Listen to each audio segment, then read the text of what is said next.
Charging of inductor हम लोगों ने देखा था लास्ट क्लास में, एलआर सर्किट जिसको हम लोग बोलते हैं। और इसमें फिर फॉर्मूलेज वगैरह हम लोगों ने निकाले थे, और फिर इसके ग्राफ्स वगैरह देखे थे, और इसमें कुछ क्वेश्चंस वगैरह किए थे हम लोगों ने, है ना। तो हाँ सर। ये किसी भी टाइम टी पे हम लोग इसमें करंट वगैरह निकाल सकते हैं। जैसे हम लोग कैपेसिटर में क्वेश्चन करते हैं ना, exactly same type of situation यहाँ पे भी बनता है, और क्वेश्चन यहाँ पे भी वैसे ही बनते हैं। जैसे कि चलो एक क्वेश्चन करते हैं, तुम्हें समझ में आएगा। क्वेश्चन ऐसा दिया गया है कि एक रजिस्टर है आर, और ये इंडक्टर है, और इसको एक बैटरी से कनेक्ट कर दिया गया।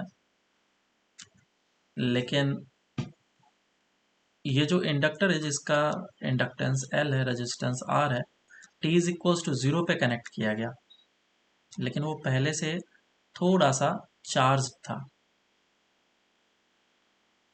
T is equals to zero पे कनेक्ट किया गया, और ये थोड़ा सा चार्ज था इंडक्टर में। अब देखो, इंडक्टर का जो चार्ज है, तुम किस तरीके से दिखा सकते हो कि इंडक्टर थोड़ा सा पहले से time T is equals to zero पे चार्ज था।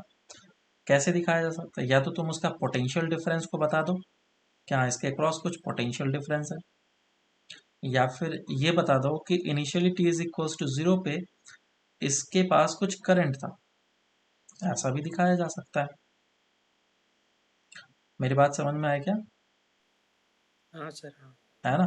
तो दोनों चीज हाँ। इसमें दिखाया जा सकता है। तो ऐसा बोला जाएगा कि let say T is equals to zero पे जो करंट था वो आई नॉट था इस डायरेक्शन में। Initially at T is equals to zero, current in the inductor was I naught. Then find the current in the circuit as a function of time as the switch is closed.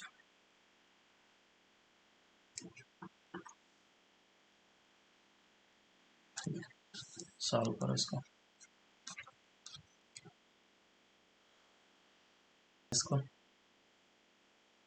तो initially T is equals to zero पे ये थोड़ा charge था, I naught से इसको represent किया गया, या फिर एनर्जी इसके अंदर half of L I square होगा, उस तरीके से भी रिप्रेजेंट किया जा सकता था। Initially the inductor was charged and its energy was half of L I square, I naught square. तो तुम्हें पता चल जाएगा T is equals to zero पे इसमें ऑलरेडी करंट इतना था। तो किसी भी टाइम टी पे मैं देखता हूँ, एट एनी टाइम टी, इस तरह के क्वेश्चन मैंने कैपेसिटेंस में भी कराए थे। तो किसी भी टाइम टी पे इंडक्टर में करंट आई होगा, ये रजिस्टर, और करंट क्या होगा, धीरे धीरे बढ़ने की कोशिश करेगा और एक पीक वैल्यू को अटेंड करेगा। इंडक्टर है एल, तो इसमें मैंने लगा दिया लूप लॉ, इस जगह से स्टार्ट किया। तो क्या होगा, वी, ये होगा प्लस माइनस, और इसका प्लस माइनस किस तरफ हो जाएगा, बोलो, V minus of I R and minus of L D I by D T, क्योंकि इसका पोलरिटी ऐसा बनेगा, अपोज करेगा ये, इज इक्वल्स टू जीरो। तो आगे क्या करेंगे, V minus of I R is equals to L D I by D T. तुमने एक बार इक्वेशन बना लिया तो बाकी क्वेश्चन सॉल्व करना आसान हो जाता है। फिर इसको आई वाले टर्म को एक तरफ कर लो, D I divide by V minus of I R is equals to L D T by L, और दोनों साइड इंटीग्रेट कर लो। जब टाइम ज़ीरो था उस समय करंट था आई नॉट, और जब टाइम टी तो करंट आई होगा, वो जो कि मुझे निकालना है। तो इंटीग्रेशन इधर लिखता हूँ मैं, लाइज, दोनों साइड इंटीग्रेशन करेंगे, L N V minus of I R, और साइड में इस तरफ आएगा minus of one by R, और इस तरफ इंटीग्रेशन लिमिट आई नॉट से I is equals to T by L.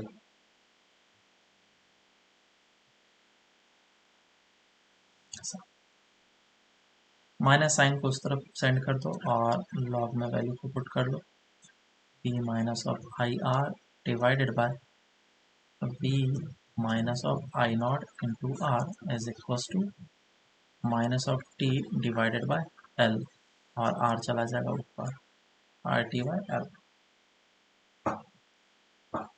ठीक है, अब इसको एक्सपोनेंशियल फॉर्म में कन्वर्ट कर लो, आंसर आ जाएगा v माइनस ऑफ हाँ I sir. R divide by v minus I naught R equals to e minus of R T by L, और बाकी इसको सॉल्व कर लो। ठीक है, हाँ सर। चलो अब आगे चलते हैं, that is discharging of inductor. बिल्कुल कैपेसिटर की तरह है।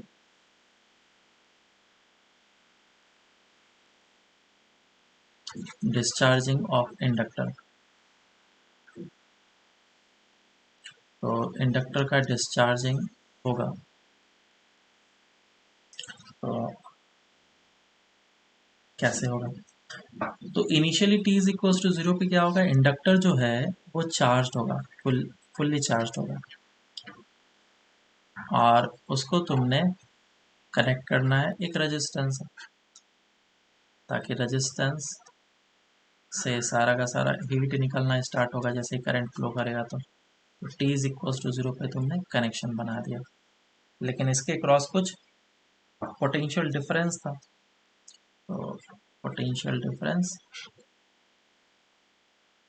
वी नॉट से रिप्रेजेंट किया जा सकता है, फिर ई नॉट से हम लोग रिप्रेजेंट कर सकते हैं, या फिर इसमें चार्जिंग आई नॉट से भी रिप्रेजेंट किया जा सकता है। ठीक है, तो अब किसी भी टाइम टी पे, किसी भी टाइम टी पे इसमें करंट होगा, करंट मान लेता हूँ आई है, इस डायरेक्शन में जा रहा है, और फिर से लूप लॉ लगाऊंगा। लूप लॉ लगाते के साथ क्या मैं बोलूँगा, plus minus of I into R, और plus of L D I by D T is equal to zero. तो ये क्या हो जाएगा, L D I by D T is equal to I into R, ऐसा लिखा जाएगा, और एल को उस तरफ सेंड कर देता हूँ मैं। So D I by D T is equal to I R divided by L. अब ये जो D I by D T है, इसमें एक मॉडिफिकेशन और करना है, क्योंकि जैसे जैसे टाइम बढ़ता जाएगा वैसे वैसे करंट क्या है, घटता जाएगा। तो D I by D T का जो रेट है डेट इज नेगेटिव, है ना, तो वो क्या है हमारा नेगेटिव, इसीलिए एक माइनस साइन इस जगह पे देना कंपलसरी। अगर माइनस साइन नहीं दूंगा तो हमारा आंसर गलत आ जाएगा। तो ये हो जाएगा D I divided by I is equal to R by L D t.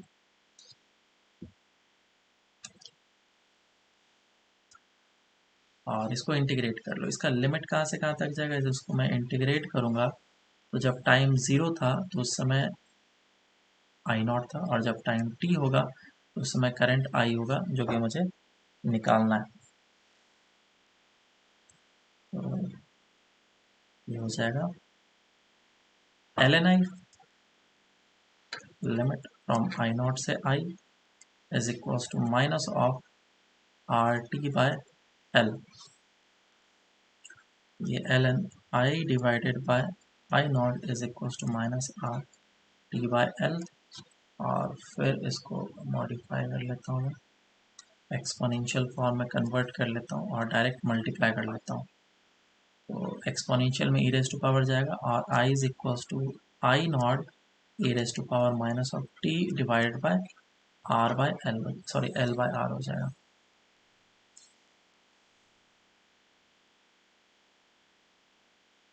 ऐसा,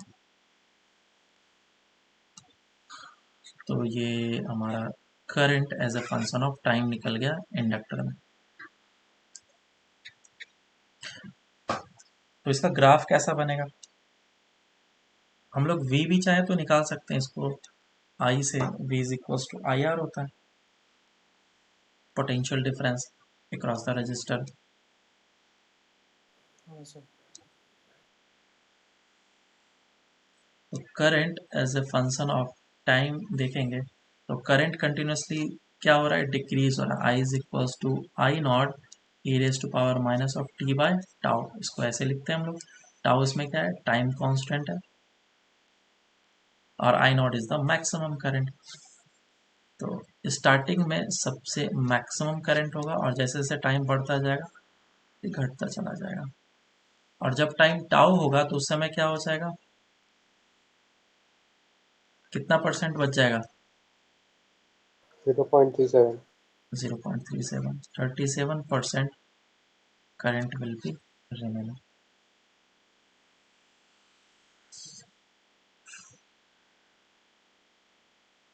ऐसा। चलो आगे बढ़ते हैं हम लोग। अब इस पे क्वेश्चन देखते हैं।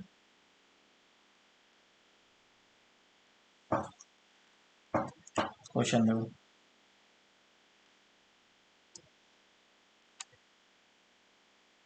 दो स्विच गिवन है। एक स्विच ये है और एक रजिस्टर है और एक इंडक्टर है और एक बैटरी लगाया गया है, और इस तरफ भी एक रजिस्टर है लेकिन इस तरफ भी एक स्विच है। ऐसा। इसका रेजिस्टेंस R है और इसका रेजिस्टेंस 2R है, इंडक्टेंस L है, और ये स्विच S1 है और ये S2 है। इसका पोटेंशियल डिफरेंस V है। तो बोला गया कि initially at t is equals to 0 and S1 was closed।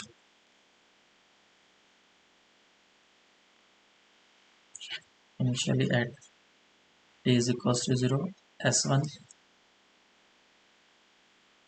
was closed and S2 was opened। ठीक है। For the first time and S2 was opened,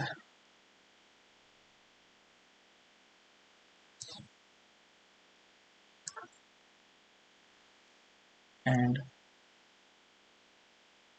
S1 was opened and S2 was closed।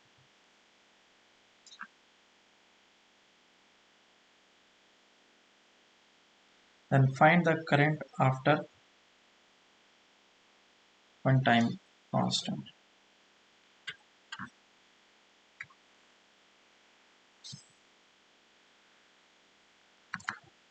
After t is equals to 2 time, S2 and S2 was opened, और यहाँ पे time देता हूँ तो t is equals to tau second and S1 now S1 and नहीं होगा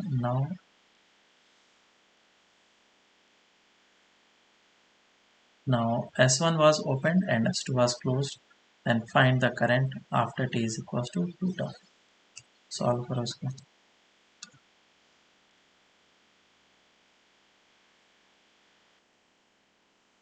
तो इस क्वेश्चन के लिए क्या करना पड़ेगा, सबसे पहले मुझे निकालना होगा t is equals to tau पे कितना चार्ज हुआ और करंट कितना है ना। तो I is equals to charging के टाइम पे करंट क्या होता है, is equals to I naught 1 minus of e raise to power minus T by tau. इसके लिए टाउ जो होगा कुछ और होगा और इसके लिए टाउ कुछ और होगा। इसके लिए टाउ कितना होगा L बाय आर, और इसके लिए टाउ कितना होगा L बाई 2R। ठीक है, इस बात का ध्यान रखेंगे। और यहाँ पे जो टाउ मेंशन किया गया उसका वैल्यू ये है। तो जब टाइम टाउ हो जाएगा, ये t इज इक्वल्स टू 0 पे, t is equals to tau पे करंट कितना हो जाएगा, I is equals to I naught sorry 1 minus E raise to power minus 1। कितना हो जाएगा, which is I naught E minus 1 upon E. This will be the current. अब क्या किया गया, उसको सर्किट को क्लोज कर दिया गया और इधर उधर वाले को ओपन कर दिया,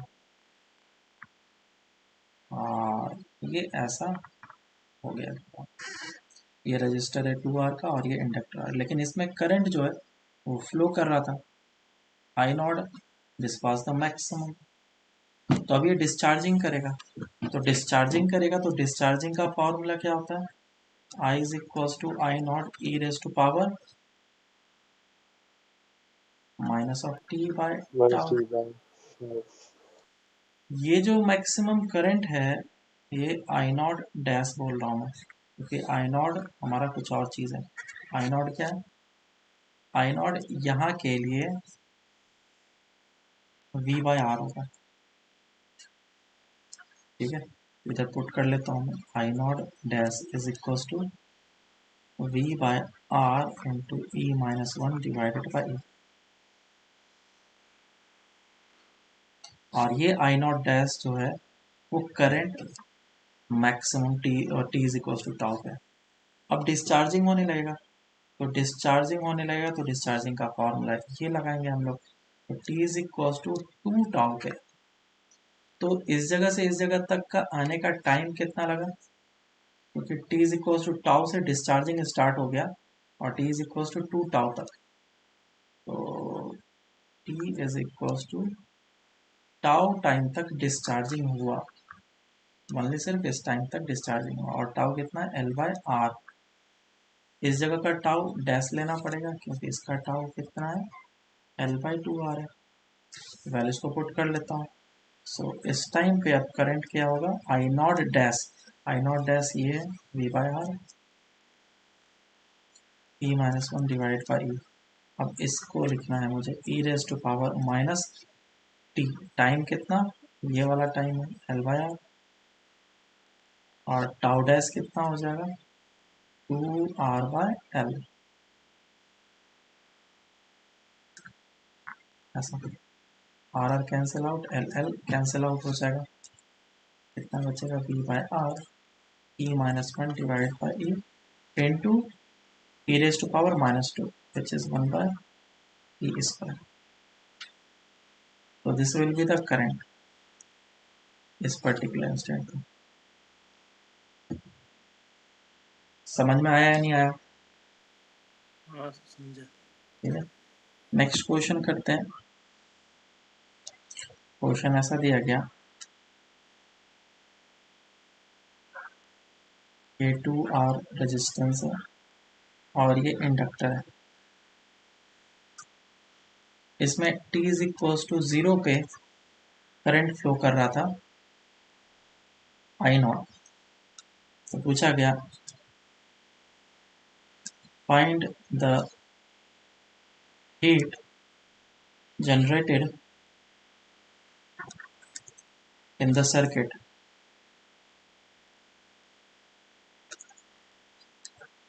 और t इज इक्वल टू 0 तो t is equal to tau. 0 से लेकर के टाउ टाइम के लिए कितना हीट जनरेट होगा सर्किट में, ये निकालना। ओके, इस जगह पे टाउ क्या चीज़ है, फिर से देना पड़ेगा टाउ का वैल्यू, क्योंकि इसका टाउ अलग है और इसका टाउ अलग है। तो ऊपर वाला जो टाउ डिफाइन किया था ना एल बाय आर, वही लेना है, ठीक है। और ये इंडक्टेंस इसका एल है। देखो उसको सॉल्व करने के दो तरीके हैं, और मैं एक इजी मेथड बताऊंगा, एक टफ मेथड है। पहला, हीट निकालने का तरीका ये है कि पावर क्या होता है, power is equal to I square into R. Current as a function of time तुम्हें पता है, which is I is equal to I naught E raise to power minus of T by tau. तो power क्या होता है, D E by D T is equal to I square into R. तो T E मतलब energy जो हो जाएगा I square R D T हो जाएगा, और इसी को मुझे इंटीग्रेट करना पड़ेगा। सो this will be the energy liberated or heat is equals to integration I square r dt। और इसमें रेजिस्टेंस कितना है, ये तुम्हारा आई नॉट का स्क्वायर हो जाएगा e raise to power minus 2t/टाउ हो जाएगा, इंटू आर और डी टी। अब इसी को मुझे इंटीग्रेट करना होगा जीरो से लेकर के टाउ तक। अच्छा, इस जगह का टाउ अलग है, इस जगह का टाउ अलग है, तो इसको मैं टाउ डैश बोल देता हूँ और इसको जीरो से लेकर टाउ तक इंटीग्रेट करेंगे, आंसर आ जाएगा। एक और इजी मेथड है, इजी मेथड में t is equal to zero पे जो इंडक्टर था उसके पास एनर्जी कितना था, half of L I naught का स्क्वायर। और जब time t is equal to tau हुआ तो उस समय इसके पास एनर्जी कितना बचेगा इंडक्टर के पास, मान लो उस समय करंट हो गया I, तो half of L I square current बचेगा। This was the initial energy and this was the final energy. तो जितना एनर्जी का डिफरेंस है वही एनर्जी हीट में गया होगा। इधर से मेरे पास एक आसान सा आंसर आ जाएगा, that heat is equal to U initial minus of U final, which is half of L I naught square minus of I square. अब इस इंस्टेंट पे करंट कितना होगा, I as a function of time पता है मुझे, I naught e raise to power minus t, time कितना R by sorry L bye R था ना,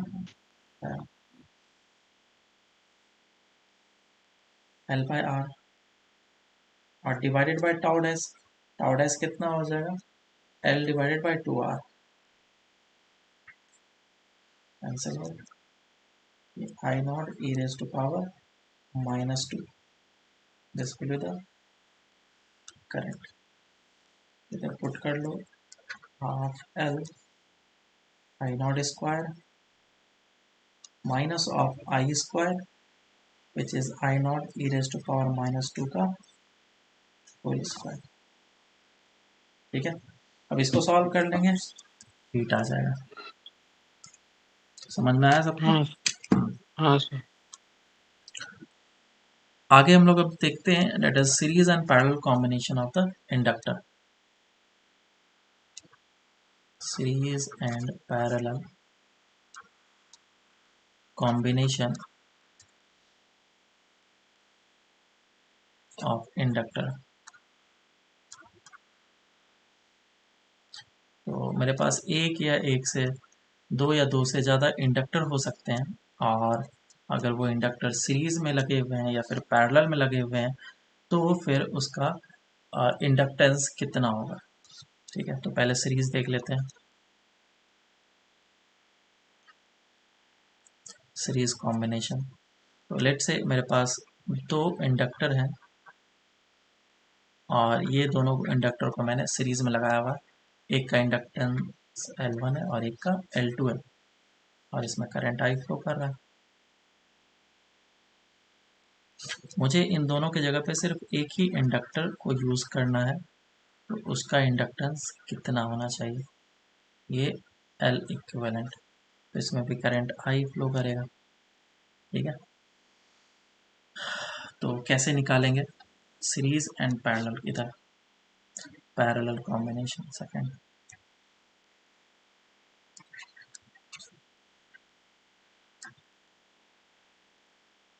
पैरेलल कॉम्बिनेशन, पैरेलल कॉम्बिनेशन में कुछ ऐसा है कि दो इंडक्टर पैरेलल में लगे होंगे, एक इंडक्टर और ये दूसरा इंडक्टर।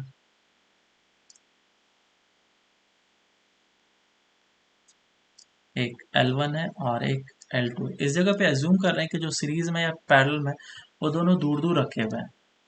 ठीक है, नहीं तो वो एक दूसरे को अफेक्ट करने लग जाते हैं, वो हम लोग आगे पढ़ेंगे। तो ये ऐसा होगा, और इन दोनों के जगह पे मुझे सिर्फ एक यूज करना है, L इक्विवेलेंट। इसमें करंट अगर I जा रहा है तो ऊपर वाले में डिस्ट्रीब्यूट हो जाएगा I1 एंड I2, और इसमें कितना जाएगा, I जाएगा। पोटेंशियल डिफरेंस हर एक के क्रॉस क्या रहने वाला है, सेम।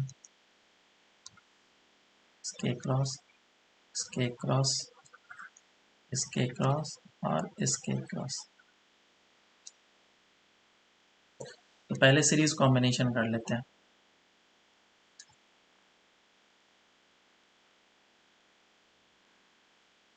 सीरीज कॉम्बिनेशन के लिए क्या है,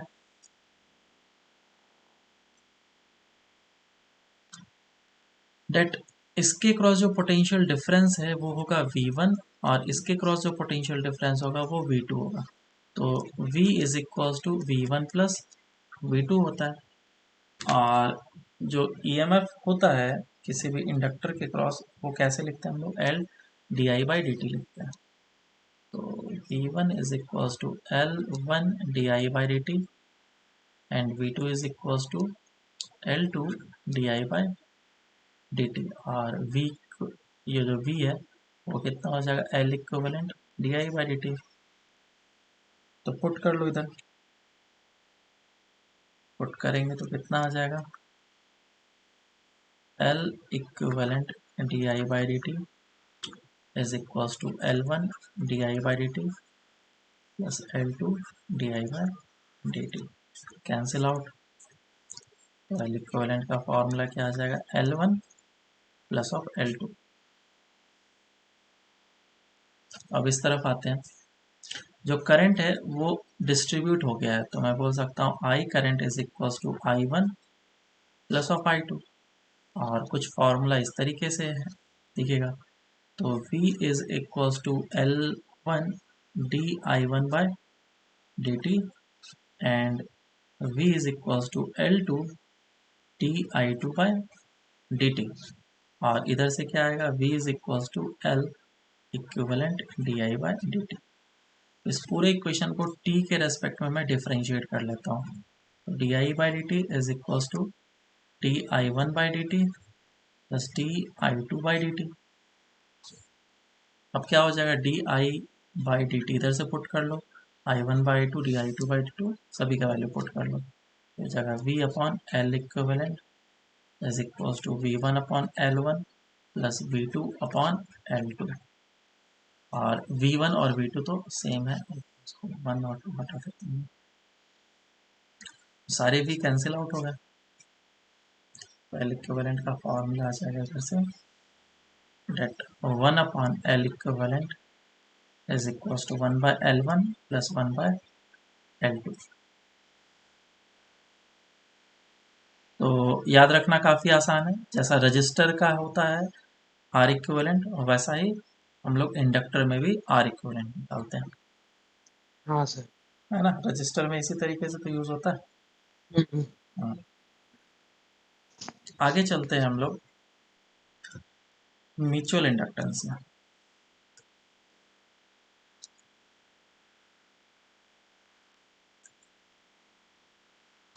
म्यूचुअल इंडक्टेंस,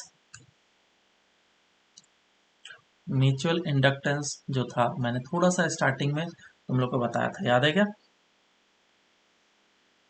हाँ सर। है ना। तो अगर नहीं याद है तो एक बार वापस से देख लेना। अब इसको हम लोग स्टार्ट करते हैं, म्यूचुअल इंडक्टेंस। तो फिर से एक बार देखते हैं इसमें। मान लो कि मेरे पास एक कॉइल है, ठीक है, उसमें एन नंबर ऑफ टर्न्स वगैरह हो सकते हैं, ढेर सारे टर्न्स हो सकते हैं। मैं अभी एज्यूम कर रहा हूँ कि हाँ ये एक कॉइल है। नंबर ऑफ टर्म्स के बारे में बाद में डिस्कस करेंगे। और इस जगह पे भी एक दूसरा कॉइल है, कुछ इस तरीके से रखा हुआ है। और this is coil 1 and this is coil 2। इसको प्राइमरी कॉइल बोला जाएगा और उसको सेकेंडरी कॉइल बोला जाएगा। प्राइमरी कॉइल और इसको हम लोग सेकेंडरी कॉइल बोलेंगे। This is coil number 1 and this is coil number 2। तो at t is equal to 0 इसमें करंट जो है वो फ्लो कर रहा था, I। और I1 मैं बोल देता हूँ क्योंकि लूप 1 में करंट है। तो लूप 1 में अगर करंट फ्लो कर रहा होगा तो ये क्या करेगा, मैग्नेटिक फील्ड इंड्यूस करेगा, ठीक है। तो करंट का डायरेक्शन थोड़ा मैं उल्टा दे देता हूँ, इधर फर्क नहीं पड़ेगा, बस मैग्नेटिक फील्ड का डायरेक्शन चेंज हो जाएगा। तो जो मैग्नेटिक फील्ड होगा वो ऐसे होगा,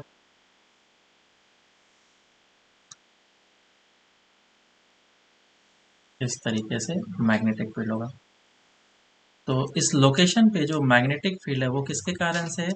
करंट वन जो है उसमें फ्लो कर रहा था, वन वाले रूप में जो करंट फ्लो कर रहा है उसके कारण से मैग्नेटिक फील्ड इस लोकेशन पे है। तो फ्लक्स होगा सेकंड वाले लूप में। तो सेकंड वाले जो लूप में फ्लक्स होगा उसे हम लोग क्या लिख सकते हैं, that phi two is equals to area into magnetic field. Magnetic field किसका? वन वाले का, और एरिया किसका? टू वाले का। बराबर है क्या?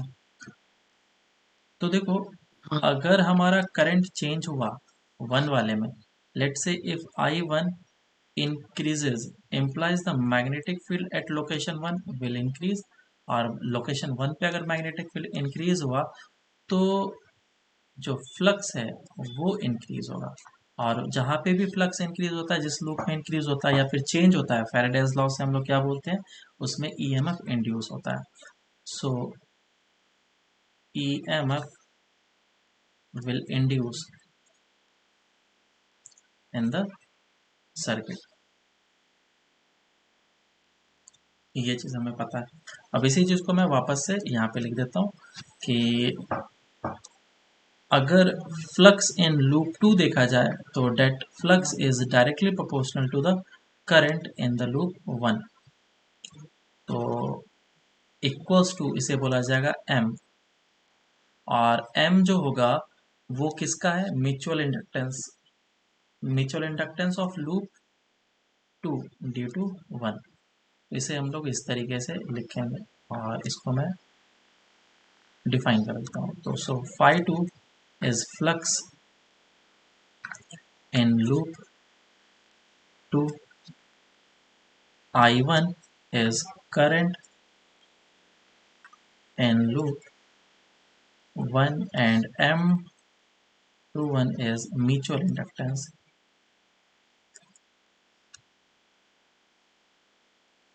Inductance of two due to one. इस तरीके से लिखा जाता है। अब दूसरा काम हम लोग करते हैं कि इस बार फर्स्ट वाले लूप में करंट फ्लो ना करा करके मैं सेकंड वाले लूप में करंट को फ्लो कराता हूँ। तो सेकंड वाले लूप में अगर करंट फ्लो करेगा तो क्या होगा? एग्जैक्टली सेम काम हम लोग रिपीट करेंगे। ये सेकंड लूप है हमारा, और ये फर्स्ट लूप है हमारा। तो अब हमारा ये प्राइमरी कॉइल बनेगा, और ये हमारा सेकेंडरी। तो लेट से कि करंट इसमें फ्लो कर रहा है इस डायरेक्शन में I2। अगर इस डायरेक्शन में करंट I2 फ्लो कर रहा है तो मैग्नेटिक फील्ड आएगा। मैग्नेटिक फील्ड कैसा आएगा? ऐसा, इस तरीके से मैग्नेटिक फील्ड आएगा। और इस लोकेशन पे जो मैग्नेटिक फील्ड होगा वो सेकंड वाले लूप के कारण से। तो जो एरिया होगा वो तो हमारा चेंज नहीं होने वाला, कांस्टेंट है वो, वन वाले का एरिया होगा। लेकिन मैग्नेटिक फील्ड हमारा चेंज हो सकता है अगर करंट चेंज हुआ तो। लेट से I2 इंक्रीजेज, अगर I2 इंक्रीज होगा तो magnetic field at location two वाले लूप के लिए चेंज होगा, फर्स्ट वाले लूप के लिए B2 विल इंक्रीज। और अगर मैग्नेटिक फील्ड इंक्रीज हुआ तो फ्लक्स जो है फर्स्ट वाले लूप का वो क्या होगा? इंक्रीज होगा या फिर चेंज होगा। और चेंज इन फ्लक्स क्या करेगा? इंड्यूस करेगा। सो EMF will induce in the loop 1। तो तुमने अगर वन वाले में करंट फ्लो करा करके कुछ चेंजेस करा तो सेकंड वाले लूप में तुम्हारा करंट इंड्यूस हुआ, और अगर तुमने सेकंड वाले लूप में करंट फ्लो करा करके कुछ चेंजेस किए तो उसके कारण से फर्स्ट वाले लूप में करंट इंड्यूस हुआ। तो ये जो है एक दूसरे को अफेक्ट कर रहा है, तो इसीलिए इसे म्यूचुअल इंडक्टेंस बोला जाता है। तो हम लोग वापस से इसके लिए बोल सकते हैं that flux that flux in loop 1 is directly proportional to the current in the loop 2, और this phi 1 will be equals to m I2 हो जाएगा। तो म्यूचुअल इंडक्टेंस क्या बोला जाएगा? Mutual inductance of loop 1 due to 2, ऐसा लिखा जाएगा। और जो ऊपर से म्यूचुअल इंडक्टेंस लिखा है मैंने, और नीचे वाले के लिए जो म्यूचुअल इंडक्टेंस लिखा, अगर कॉन्फ़िगरेशन हमारा सेम है, कुछ भी हमने चेंजेस नहीं करा है, तो M12 is equals to M21 और इसे हम लोग म्यूचुअल इंडक्टेंस बोलते हैं। जो हमारा यूनिट इंडक्टेंस का होता है, L का होता है, सेम यूनिट हमारा इसका भी होता है। सो यूनिट क्या हो जाएगा, सेम एज L, जिसको हम लोग हेनरी में या फिर वेबर पर मीटर स्क्वायर में कैलकुलेट करते हैं। समझ में आया क्या? हाँ सर। अब इस पे क्वेश्चन हमें करने हैं, ठीक है। क्वेश्चन पूछा जाएगा कि किसी भी सिस्टम का म्यूचुअल इंडक्टेंस बताओ कितना है, ये निकालने के लिए पूछा जा सकता है। जैसे कि मान लो कि तुम्हारे पास एक सॉलिनॉइड, ये इस तरीके से सॉलिनॉइड है और ये सॉलिनॉइड के अंदर एक छोटा सा कॉइल रखा गया है जो कि सॉलिनॉइड के फॉर्म में है, कुछ इस तरीके से। इसमें नंबर ऑफ लूप्स n1 है, इस वाले में नंबर ऑफ लूप्स n2 है, दोनों का लेंथ सेम होगा और बाहर वाले में करंट फ्लो कर सकता है या फिर अंदर वाले में करंट फ्लो कर सकता है। तो बोला गया कि find the mutual inductance of the system, find the mutual inductance of the system. अच्छा हाँ, एक ईएमएफ होता है, ईएमएफ मैंने बताया नहीं, इसी को अगर मैं डिफरेंशिएट कर लूंगा तो क्या मिल जाएगा, EMF induced. So EMF induced will be equals to क्या होता है, minus of d phi by D t, minus of, इधर लिखता हूँ, EMF induce is equals to minus of d phi by D t होता है फैराडेज लॉ से। Minus sign बस डायरेक्शन को बताता है, d phi by D t हमें क्या देगा, मैग्नीट्यूड देगा। इधर से ये आ जाएगा minus of M two one d I one by D t, ये इंड्यूस्ड ईएमएफ होगा। चाहे तुम पहले वाले के लिए देखो चाहे दूसरे वाले के लिए देखो, दोनों सेम ही आएगा। इसी को अगर मैं डिफ्रेंशिएट कर लूँ तो ईएमएफ इंड्यूस निकल जाएगा which is minus of M one two d I two by D T.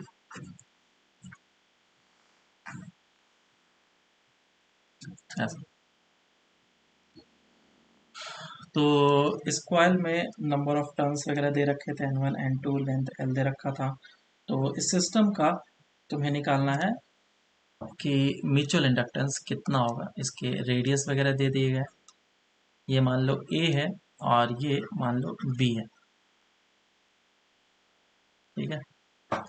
Solve करो इसको। आइडियल इनफाइनाइट सॉलिनॉइड है ऐसा एज्यूम करना है मुझे। तो ऐसे क्वेश्चन को करने के लिए मुझे क्या करना है, सबसे पहला काम करना है फ्लक्स निकालना। एक को प्राइमरी कॉइल एज्यूम करना, दूसरे को सेकेंडरी। तो प्राइमरी ऐसे को एज्यूम करना है, प्राइमरी कॉइल ऐसे को एज्यूम करना है ताकि सेकेंडरी कॉइल में मैं फ्लक्स आराम से निकाल पाऊँ। तो मैंने इस वाले को प्राइमरी कॉइल एज्यूम कर लिया और अंदर वाले को सेकेंडरी कॉइल एज्यूम किया। तो पहले वाले में अगर प्राइमरी कॉइल है तुम्हारा, ये ऐसा है, इसमें करंट फ्लो कर रहा है इस तरह से, तो इसमें मैग्नेटिक फील्ड आ जाता है। मैग्नेटिक फील्ड कितना आता है formula, B is equals to mu naught N I, NI। ऐसा होता है मैग्नेटिक फील्ड का फॉर्मूला। ये म्यू नॉट हो जाएगा N1 I1, N1 का वैल्यू हम लोग पुट कर सकते हैं which is N1 divided by L और ये I1, ये B आया हमारा। अब फ्लक्स कितना होगा अंदर वाले लूप में, क्योंकि हर एक जगह पे मैग्नेटिक फील्ड है और एरिया होगा इसका this much. So flux flux in second loop will be equals to, एक लूप के कारण से एरिया निकाल लो, उसके बाद फिर उसको मल्टीप्लाई कर लो n से। तो एक लूप के कारण से एरिया कितना होगा, pi a square into magnetic field V1 और नंबर ऑफ लूप्स कितने हैं इसके n2, तो N2 से मल्टीप्लाई कर लो, इतना हो जाएगा इसका फ्लक्स। यहाँ तक किसी को कोई डाउट है तो पूछ सकते हो, समझ में ना आया हो तो भी पूछ सकते हो, समझा सर, समझा। है ना। हम्म। अब आगे करो इसको। तो phi 2 is equals to this thing pi a square into b1, b1 का वैल्यू पुट करता हूँ मैं,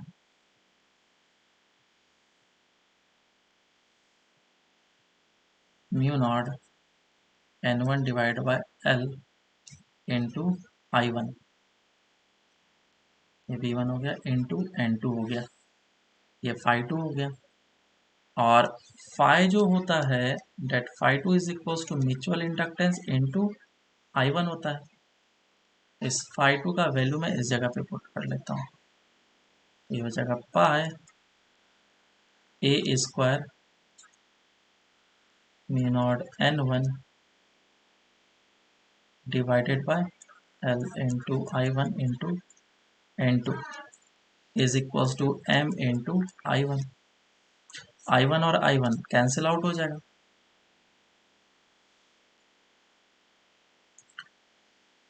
तो अब मेरा m निकल के आ गया, mutual inductance that is equals to pi a square mu naught n1 n2 divided by l। यही आ रहा है ना, देखो एक बार।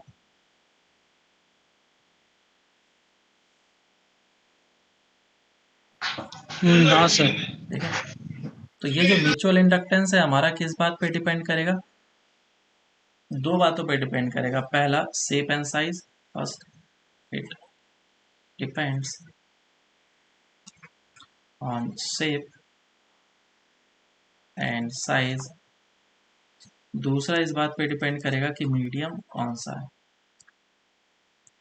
जैसे हमारा एल डिपेंड करता था उसी तरीके से ये भी हमारा उस तरीके से डिपेंड करता है, बराबर है। अब आगे चलते हैं हम लोग नेक्स्ट क्वेश्चन की हाँ सर। तरफ।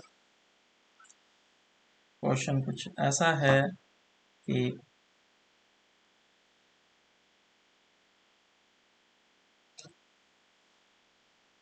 एक बड़ा सा रिंग है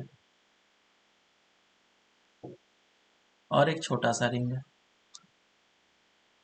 इसका रेडियस दिया गया है a और इसका रेडियस दिया गया b, और बोला गया कि that a is much much less than b, मतलब a वाला रिंग जो है वो काफी ज्यादा छोटा है। तो बोला गया find the mutual inductance m of system, इस सिस्टम का म्यूचुअल इंडक्टेंस निकालो। और एग्जैक्टली जैसा अभी ऊपर करा हम लोगों ने उसी के जैसा क्वेश्चन है, तो सॉल्व करते हैं। देखो इसमें क्या है, मैं पहले एक प्राइमरी कॉइल को अज्यूम करूंगा, तो ये बड़ा वाला जो कॉइल है उसको प्राइमरी अज्यूम कर रहा हूँ। क्यों? क्योंकि मैं उसमें अगर करंट फ्लो कराता हूँ सॉरी, अगर इसमें मैं करंट फ्लो कराऊंगा तो सेंटर पे मैं मैग्नेटिक फील्ड आराम से निकाल सकता हूँ, है ना। लेट्स से कि करंट इस डायरेक्शन में फ्लो कर रहा है I1 है, तो सेंटर पे मैग्नेटिक फील्ड ऑलमोस्ट कांस्टेंट होगा क्योंकि ए काफी ज्यादा छोटा है कि नहीं। तो बताओ मैग्नेटिक फील्ड का फॉर्मूला क्या हो जाएगा, V is equals to mu naught I by 1 2 B। 2B, this will be the magnetic field, और ये I1 मैं कर देता हूँ। तो फ्लक्स कितना हो जाएगा, flux into will be equals to area into magnetic field. हमेशा यही स्टेप फॉलो करना है जितने भी सारे क्वेश्चन आएंगे। फाई 2 का वैल्यू कितना हो जाएगा, m into I1 is equals to area कितना है pi a square into B1 which is mu naught I1 divided by 2B। I1 से कैंसिल आउट हो जाएगा, इधर m आ जाएगा, that is mu naught pi a square divided by 2B। ये हमारा म्यूचुअल इंडक्टेंस आ जाएगा आंसर, ठीक है। हाँ सर। हाँ। हाँ, एक अच्छा सा क्वेश्चन करो। बोला गया एक करंट कैरिंग वायर है इनफाइनाइट करंट कैरिंग वायर, नहीं करंट नहीं दिया गया, करंट नहीं दिया गया, इनफाइनाइट वायर है बस। और एक लूप इस जगह पे रखा हुआ है, स्क्वायर लूप, जो कि डी डिस्टेंस पे है और स्क्वायर है तो ए मान लो। तो बोला गया इस सिस्टम का म्यूचुअल इंडक्टेंस कितना है बताओ, ऑफ सिस्टम सॉल्व। तो हमारा बेसिक सबसे पहला काम ये रहेगा कि कोई भी एक वायर को या लूप को प्राइमरी कॉइल एज्यूम करना है। प्राइमरी अगर कॉइल एज्यूम करा तो उसमें करंट फ्लो करेगा, और करंट फ्लो करेगा तो दूसरे कॉइल में तुम्हें फ्लक्स निकालना आना चाहिए। तुम अगर इसको प्राइमरी मानते हो तो फिर इसका फ्लक्स तो तुम निकाल ही नहीं पाओगे, कुछ पता ही आता ही नहीं है। तो बेटर है कि इसको फर्स्ट कॉइल एज्यूम करो प्राइमरी और इसको सेकेंडरी एज्यूम करो, ताकि मैं कुछ तो निकाल पाऊँ। तो इसमें करंट एज्यूम करा सर और हाँ बोलो। सर आपने इसको फर्स्ट में अज्यूम किया प्राइमरी करंट, समझा नहीं। क्योंकि फ्लक्स मुझे निकालना है, फ्लक्स के लिए तो एरिया चाहिए होगा ना, हाँ। तो इसका एरिया मैं आराम से ले पाऊंगा। लेकिन अगर इसमें करंट मैं ले लिया तो इसका एरिया ले पाऊंगा क्या? नहीं, नहीं नहीं। है ना। तो इसीलिए हम हाँ लोग सर। इसको एज्यूम करेंगे। अब करंट तुमने इसमें एज्यूम कर लिया तो इसके पास है कुछ एरिया, मैं फ्लक्स निकाल सकता हूँ। लेकिन प्रॉब्लम यह है कि मैग्नेटिक फील्ड वेरी कर रहा है, तो मैं एक्स डिस्टेंस पे जाकर के डी एक्स थिकनेस का एलिमेंट चूज करूंगा, और फिर इस एलिमेंट में कुछ फ्लक्स होगा, छोटा सा फ्लक्स। तो सबसे पहले मैग्नेटिक फील्ड इस लोकेशन पे देख लेते हैं कितना होगा। B इज इक्वल्स टू क्या होगा, V1 is equals to infinite current carrying wire के कारण से mu naught I1 divided by 2 pi x. और हाँ सर। फ्लक्स कितना हो जाएगा, फ्लक्स जो होगा वो छोटा सा होगा, that will be equals to B into a. Area कितना हो जाएगा, B2 इंटू ए, sorry B1 into A2। B1 का वैल्यू पुट कर लेता हूँ, mu naught I1 divided by 2 pi x. और एरिया, एरिया कितना हो जाएगा, ये छोटा सा लेंथ dx है और ये लेंथ a है, तो a इंटू डी एक्स होगा, रेक्टेंगल बन रहा है ना। तो this is d phi is equal to mu naught I by 2 pi and 1/x dx। दोनों साइड इंटीग्रेशन कर लेंगे, समझ में आ गया। और फिर x का इंटीग्रेशन किस जगह से किस जगह तक जाएगा, d से लेकर के d प्लस ऑफ a तक। ये d से लेकर के d प्लस ऑफ a तक इंटीग्रेट करना पड़ेगा मुझे। ये दे देगा मुझे flux is equals to mu naught I a by 2 pi और 1/x का integration ln of d plus a divided by d। So phi is equals to m into I होता है, ये आ जाएगा mu naught I divide by 2 pi ln d plus a divided by d। Cancel out कर लो आई से, answer आ गया हमारा mutual inductance का 2 pi ln D plus A divide by D. समझ में आएगा ये चीज?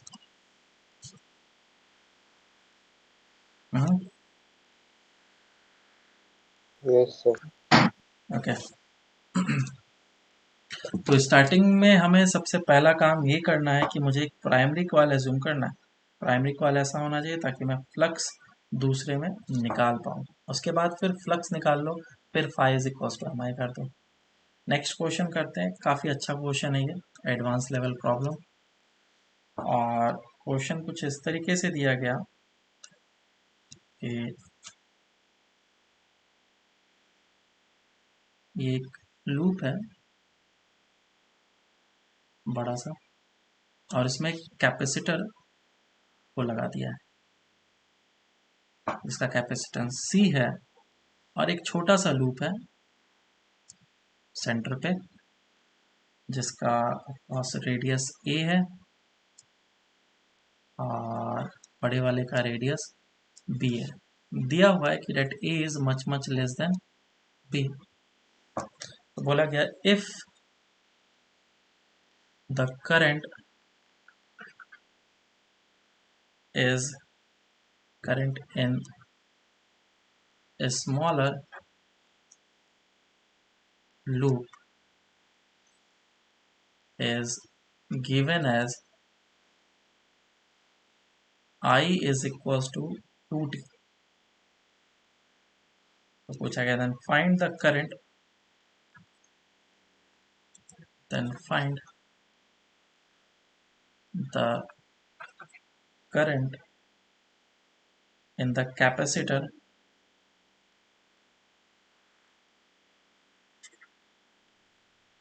as a function of time, as a function of time। इस वाले लूप का जो रेजिस्टेंस है R है, ये जूम कर लेना है।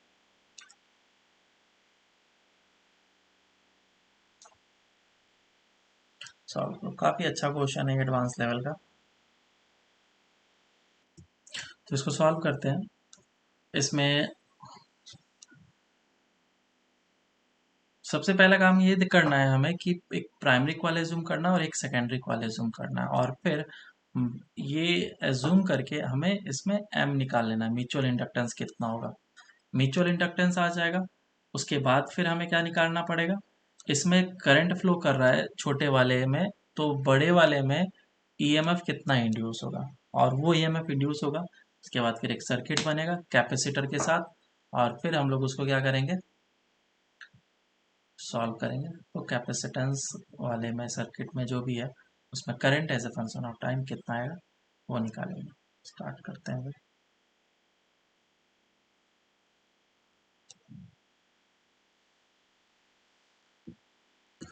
तो म्यूचुअल इंडक्टेंस हम लोगों ने निकाला था लास्ट टाइम, कितना आया था म्यूचुअल इंडक्टेंस?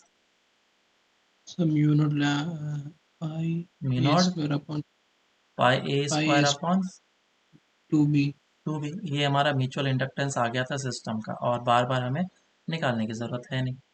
ये बड़ा वाला लूप है और ये एक छोटा वाला लूप है। इसका ए दे रखा है और इसका बी दे रखा है। तो इस वाले में करंट फ्लो कर रहा है आई। तो इस वाले में फ्लक्स कैसे लिखा जा सकता है, फाई, अगर इसको मैं 1 बोल रहा हूँ और इसको 2 बोल रहा हूँ, तो flux in two is equals to M into I one बोलते हैं। और या फिर मैं इसको ऐसे भी बोल सकता हूँ that phi 1 is equals to M I two. बिल्कुल।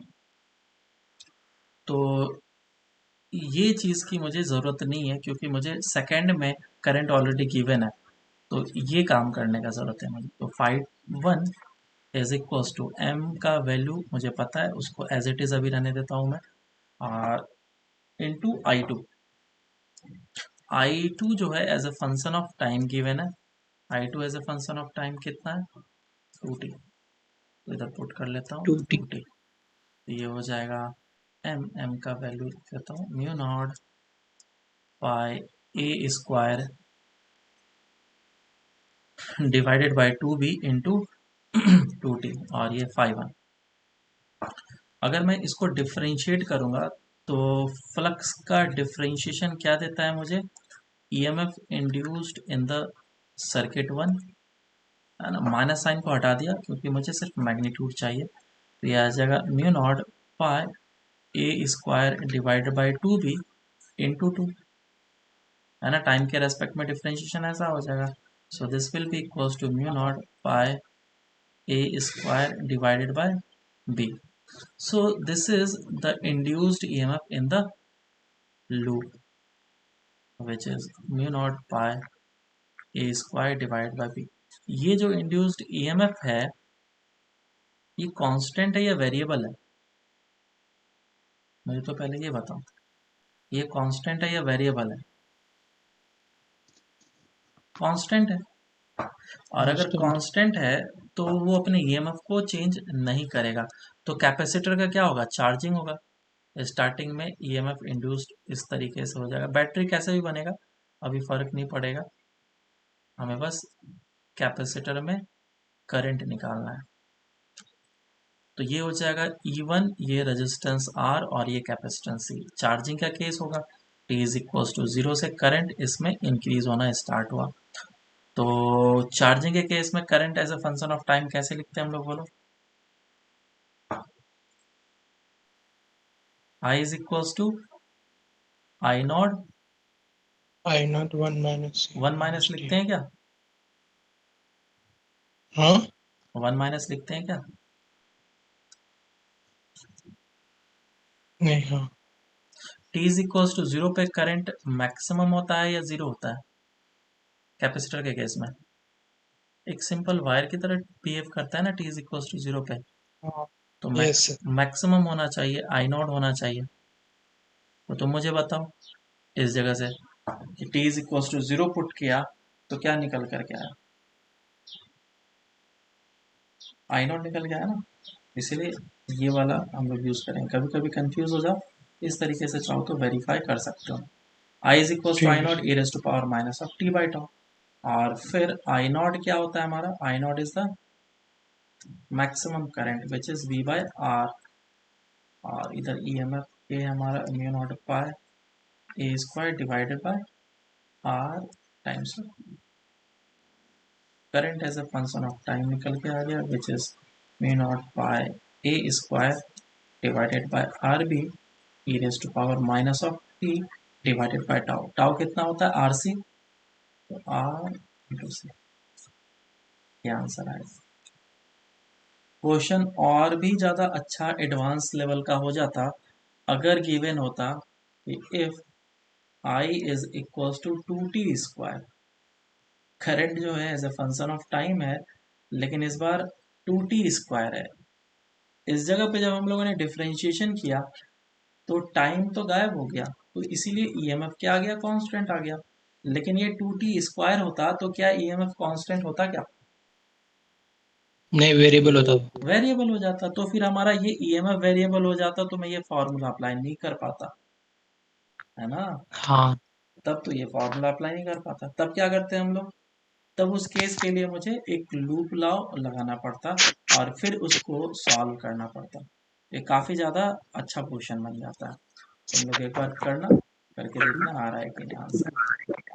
हाँ सर चलो ठीक है, फिर बाकी नेक्स्ट क्लास में हम लोग देखेंगे that is induced electric field देखेंगे, और ये इंडक्टर और अगर कैपेसिटर को एक साथ कनेक्ट कर दिया तो एलसी ऑसिलेशन बनता है। तो वो दो चीज़ हम लोग देखेंगे, एलसी ऑसिलेशन और हमारा इंड्यूस्ड इलेक्ट्रिक फील्ड।